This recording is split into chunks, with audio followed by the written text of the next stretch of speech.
விஜய் எதனால சப்போர்ட் பண்றீங்க? எங்களுக்கு அவர் பிடிக்குங்க. அது இல்லாம அவர் வந்தா நல்லா இருக்குன்னு எங்களுக்கு ஒரு ஃபீலிங். அது மட்டும் இருந்தா போதுமா ஒருத்தருக்கு மக்கள் பணிக்கு வர்றதுக்கு? அதெல்லாம் கண்டிப்பா பண்ணுவாரு. அவர் பண்ணாம வேற யாரு பண்ணுவாரு? அவர் மேல ஏன் இவ்வளவு நம்பிக்கை?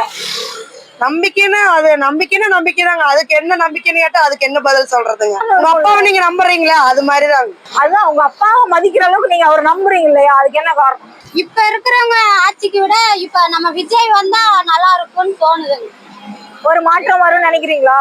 மாற்றம் வரும்ங்கிறதுனாலதான் விஜய் வரும்னு நினைக்கிறோம். வந்தாருன்னா அவர் மகளிருக்காக என்னென்ன பண்ணுவாரு, என்னென்ன திட்டம் கொண்டு வருவாரு நினைக்கிறேன். நடக்கிறது பார்க்கும்போது விஜய் வந்தா பெண்களுக்காக சேஃப்டி இருக்கும். இப்ப இருக்கிற ஆட்சியில சேஃப்டி இல்லைன்னு சொல்றீங்களா? சேஃப்டி இல்லைங்க. அதான் நியூஸ்ல தினமும் பாக்குறீங்களா? நீங்க லிவ்ல பண்றீங்க.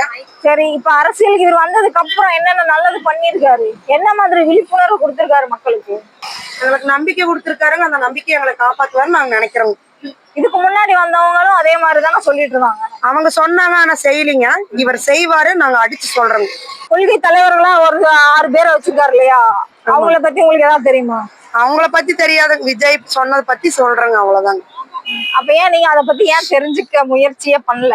அப்படி பார்த்தா எம்ஜிஆரையும் தான் பிடிக்குங்க. அவரை பத்தி எல்லாருக்குமே எல்லாமே முழுசா தெரியுமா? தெரியாது இல்லைங்க. கண்டிப்பா தெரியும். அவர் வந்ததுல இருந்து நிறைய விஷயங்கள் பண்ணிட்டு தான் அதுக்கப்புறம் தானே சிஎம் அப்படின்ற ஒரு இடத்துக்கு வந்தாரு இல்லைங்களா? இவர் வந்த உடனே சிஎம் ஆகணும்னு நினைக்கிறாருல, அது எப்படி சாத்தியமா? ஆட்சி நல்லா இருந்தா அவர் யாருங்க சிஎம் வரமிக்கிறாரு? அவ்வளவு பணம் நடிப்பை விட்டுட்டு மக்களுக்காக செய்யணும்னு சொல்லி வர்றாரு.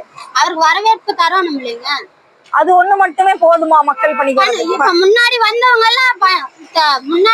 தெரியாது, வந்தக்கு அப்புறம் தான் இவ்வளவு செய்யறாங்கன்னு தெரியும். அதே மாதிரி விஜய்க்கு வழி விட்டுலாங்க. சரி, ஓகே. அப்ப வரலாறு திரும்புகிறது அப்படின்றாருல, என்ன வரலாறு? இப்ப எம்ஜிஆர் ஜெயலலிதா அம்மாலாம் பண்ணது பாத்துருப்பாரு. அந்த வழி திரும்ப வரட்டுங்க. இப்ப மத்த கட்சியில் பார்க்கும்போது பெண்களுக்கெல்லாம் இப்ப ரொம்பவே சேஃப்டி இல்லைங்க. இனி விஜய் வந்தா சேஃப்டி வரும்னு நினைக்கலாம்.